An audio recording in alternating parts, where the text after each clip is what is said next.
Hi everyone, it's Dr. G, and today we're here to help you along your IT journey.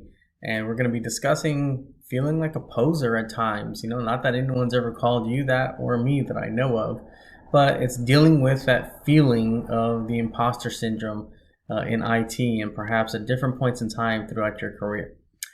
So before we get too deep, certainly give us a like as well as subscribe to our channel. That way we can alert you anytime a new video comes out. Also, be sure to insert your comments down below.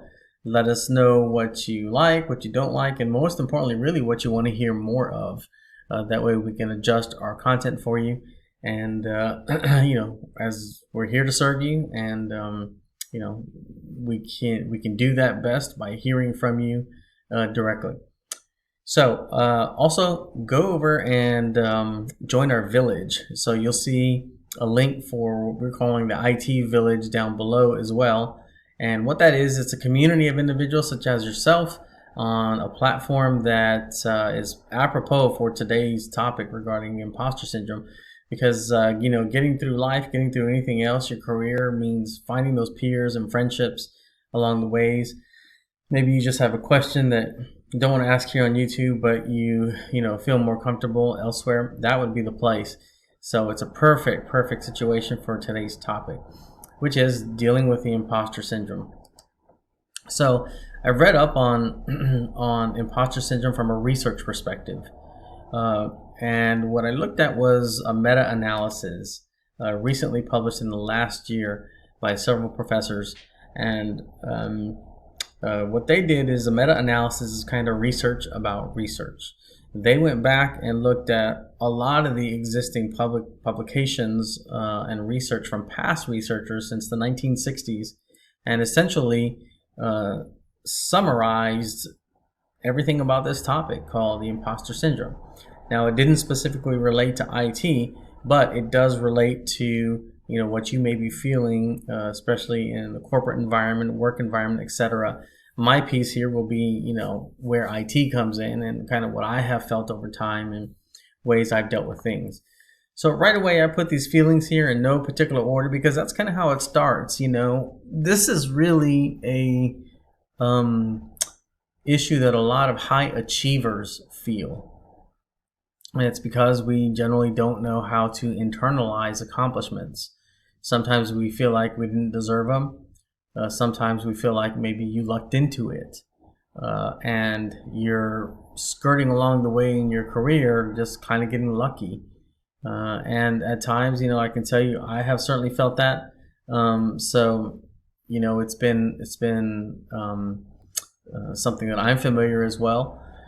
But you may have these feelings of kind of you fake it till you make it, right? I think a lot of individuals are even told that coming right out of college because they may have no experience other than, at least in the IT career, other than they've at least worked somewhere in perhaps retail or something of that nature, getting their ways through college.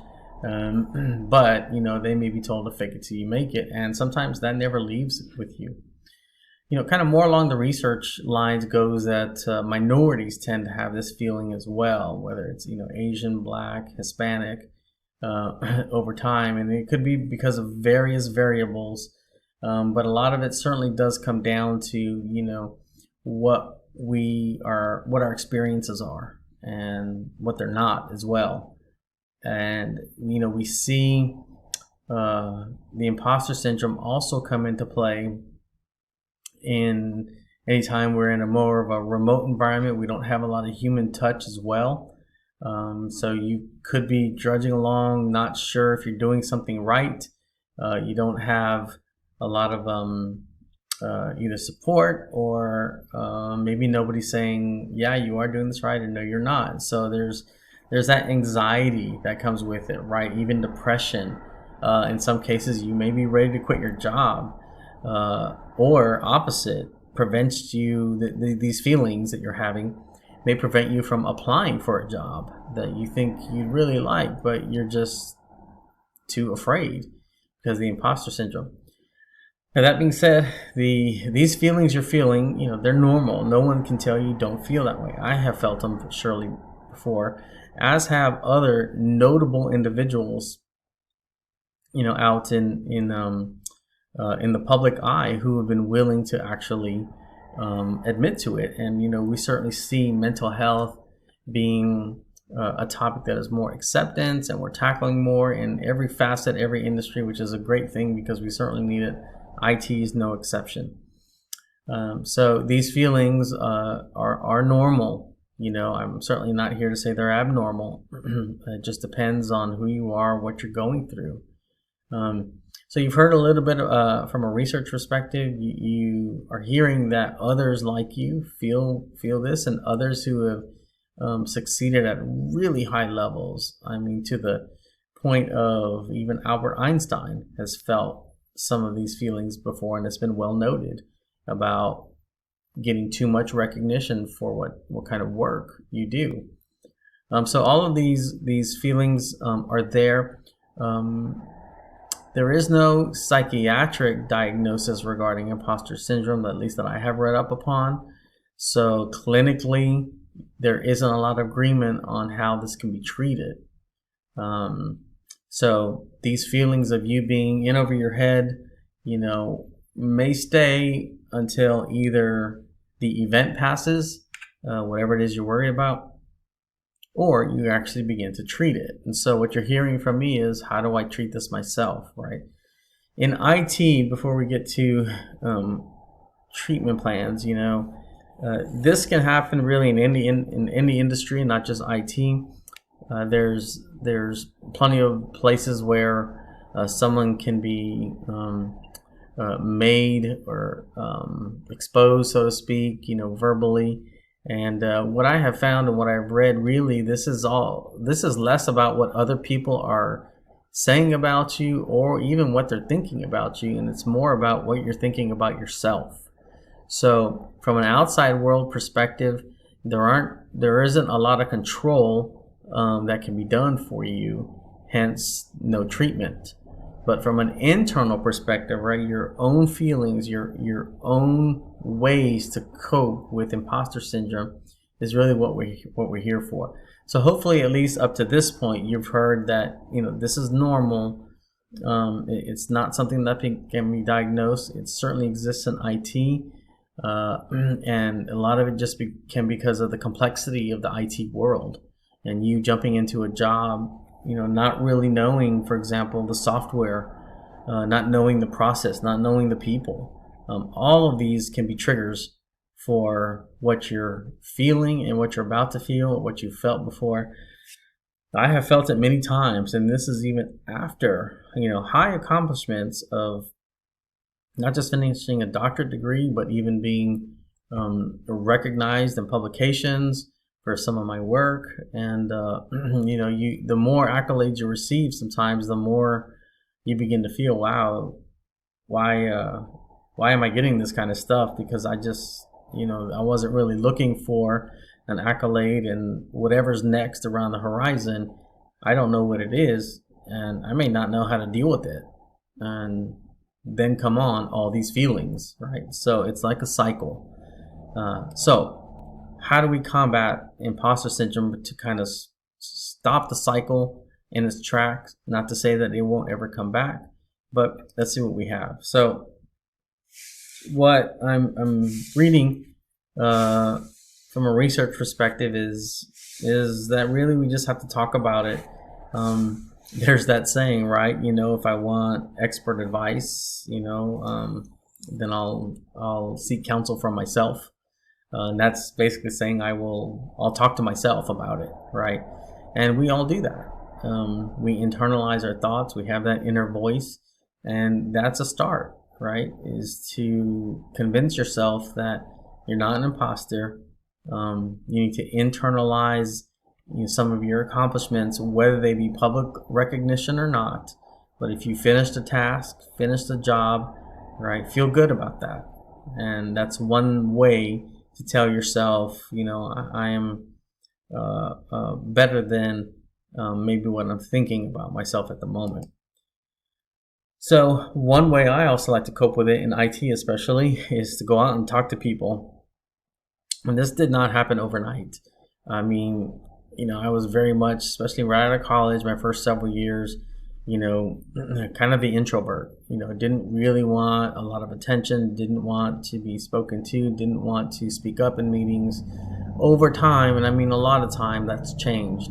I have learned the benefits of collaborating and cooperating with other individuals, and go ahead and expose some of your weaknesses by saying, I don't know what this means.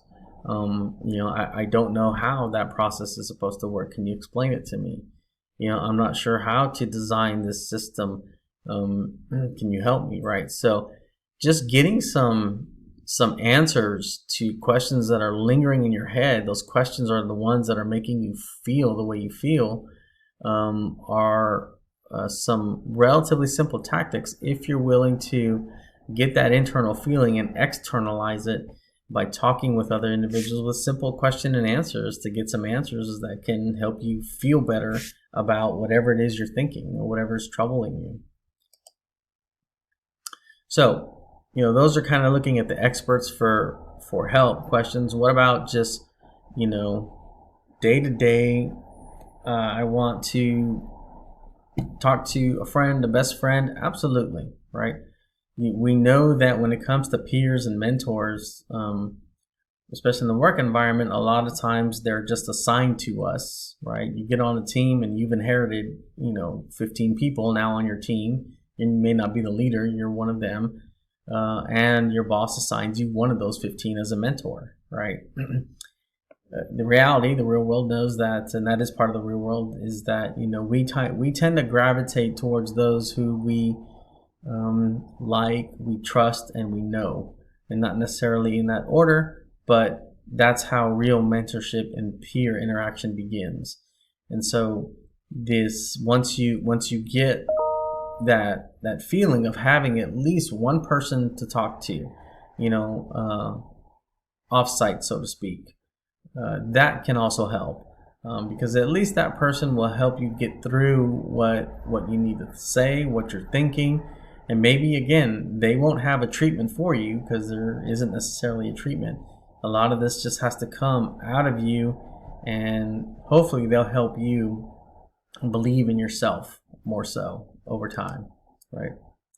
And focus on positive feedback. Of everything I've read, this has to be, I'm not going to say the silver bullet, but it is certainly something that is common across the literature, is that the more you can focus on all those things that you've done right in your position, in your job, in your career, over time, on a task, the more you'll be able to combat the imposter syndrome.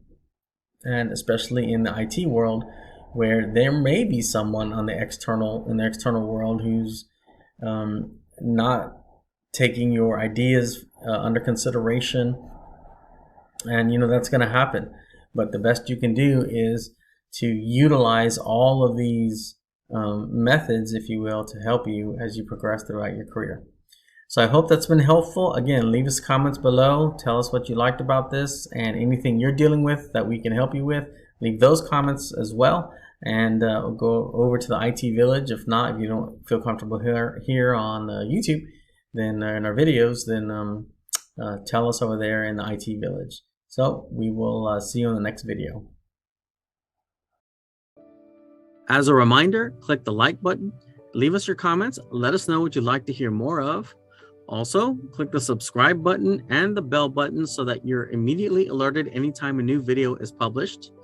Be sure to join our IT Village, which is the link to communicate with others within our YouTube channel over on our platform so that you can get answers to your questions. And lastly, in the upper right corner of our YouTube channel, click the free download of How Much Can I Make in IT?